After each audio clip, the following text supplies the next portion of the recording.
ಕೆಮ್ಮಣ್ಗುಂಡಿಗೆ ಹೋದ್ಮೇಲೆ Z point ಒಂದ್ ನೋಡ್ಲಿಲ್ಲ ಅಂದ್ರೆ ಆ ಟ್ರಿಪ್ ಕಂಪ್ಲೀಟ್ ಆಗತ್ತಾ? ನೀವೇ ಹೇಳಿ. ಟ್ರಕ್ ಮಾಡಕ್ಕೆ ಎನರ್ಜಿ ಇರ್ಲಿಲ್ಲ ನಮ್ಮ ಹತ್ರ, ಹಂಗಾಗಿ ಕೆಮ್ಮಣ್ಗುಂಡಿ ರೆಸಾರ್ಟ್ ಅಲ್ಲಿ ಒಂಚೂರು ಹೊಟ್ಟೆಗೆ ಹಿಟ್ಟಾಕೊಂಡ್ಬಿಟ್ಟು ನಾವು ಝಡ್ ಪಾಯಿಂಟ್ ಹೋಗ್ತೀವಿ ಅಂತ ಗೊತ್ತಾಗೆ ಇವ್ರದೊಂದು ಗಾಳಿಪಟ ಹಾರಿಸೋ ಹುಚ್ಚು ಅಂದ್ರೆ ನೈಟ್ ಎಲ್ಲ ಯೂಟ್ಯೂಬ್ ನೋಡಿ ಪ್ರಾಕ್ಟೀಸ್ ಮಾಡ್ಕೊಂಡು ಅದಕ್ಕೆ ಬೇಕಾಗಿರೋ ಮೆಟೀರಿಯಲ್ ಗಳನ್ನ ತಗೊಂಡು ಕಾರಲ್ಲೇ ಗಾಳಿಪಟ ರೆಡಿ ಮಾಡ್ಬಿಟ್ರು. ನಾವು ಝಡ್ ಪಾಯಿಂಟ್ ಪಾರ್ಕಿಂಗ್ ಹತ್ರ ಬಂದು ನಮ್ ಟ್ರಕ್ ನು ಸ್ಟಾರ್ಟ್ ಮಾಡ್ದು. ನಾವು 3 ಕಿಲೋಮೀಟರ್ ವರ್ಗು ನಡ್ಕೊಂಡು ಝಡ್ ಪಾಯಿಂಟ್ ನ ರೀಚ್ ಆಗ್ಬೇಕಾಗಿತ್ತು.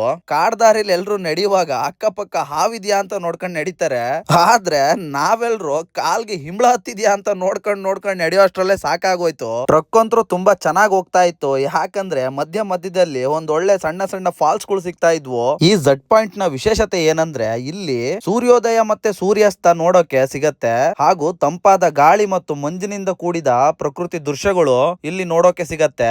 ಮಳೆಗಾಲದಲ್ಲಿ ಮಂಜು ತುಂಬಾ ಇರೋದ್ರಿಂದ ಈ ಟೈಮ್ ಅಲ್ಲಿ ನಾವಿಲ್ಲಿ ಟ್ರಕ್ ಮಾಡಿದ್ರೆ ಯಾವ ವ್ಯೂ ಪಾಯಿಂಟ್ ನೋಡಕ್ ಆಗಲ್ಲ, ಮತ್ತೆ ಸೂರ್ಯೋದಯ ಸೂರ್ಯಾಸ್ತ ಫಸ್ಟ್ ಆಫ್ ಆಲ್ ಮಳೆಗಾಲದಲ್ಲಿ ಸೂರ್ಯನೇ ಕಣ್ಣಿಗೆ ಕಾಣಿಸ್ಕೊಳ್ಳಲ್ಲ. ಟ್ರಕ್ ಮಾಡೋ ಜಾಗ ಸ್ವಲ್ಪ ಸ್ಟೀಫ್ ಇರೋದ್ರಿಂದ ನಾವು ಹುಷಾರಾಗಿ ನೋಡ್ಕೊಂಡು ಕಾಲಿಡೋದಿದೆಯಲ್ಲ ತುಂಬಾ ಮುಖ್ಯ. ಯಾಕಂದ್ರೆ ಎಷ್ಟು ಸೇಫ್ ಆಗಿ ನಾವ್ ಈ ಟ್ರಿಪ್ ಬಂದಿರ್ತೀವೋ ಅಷ್ಟೇ ಸೇಫ್ ಆಗಿ ಹೋಗೋದು ತುಂಬಾ ಮುಖ್ಯವಾಗಿರುತ್ತೆ. ಸೇಫ್ಟಿ ಬಗ್ಗೆ ಡಾಕ್ಟರ್ಗೆ ಹೇಳ್ಕೊಡ್ಬೇಕಾ? ಅವರು ಹೆಜ್ಜೆ ಹಿಡೋದ್ ನೋಡ್ತಾ ಇದ್ರೆ ನಾನ್ ಇವತ್ತು ಝಡ್ ಪಾಯಿಂಟ್ ನ ರೀಚ್ ಆಗಲ್ಲ ಅನ್ಕೊಂಡೆ.